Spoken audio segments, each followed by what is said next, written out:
Muling binweltahan naman ni Albuera Mayoral candidate Kerwin Espinosa si Congressman Richard Gomez. Una na kasing idinawit ni Espinosa ang mag-asawang Richard Gomez at Mayor Lucy Torres sa ginawang pamamaril sa kanya. Sagot naman dito ni Congressman Richard Gomez, tingin niya scripted lamang ang nangyaring assassination attempt at hindi dapat paniwalaan si Espinosa dahil wala raw itong kredibilidad at walang nagawang mabuti para sa sangkatauhan. Welta naman ni Espinosa kay Goma, dapat daw ay tumingin muna ang kongresista sa salamin para malaman kung sino raw ang may record ng pang-aabuso.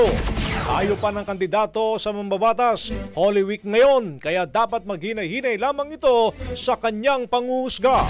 Sinabi pa ni Espinosa na kung acting-acting lang pala ang pagbabaril sa kanya, hindi naman siya artista katulad ni Gomez. Brigada Balita Nationwide. Ang bahaging ito ay hatid sa atin ng Yummyvit ES3 Syrup. Simulang tuparin ang pangarap ng iyong anak. And starting now,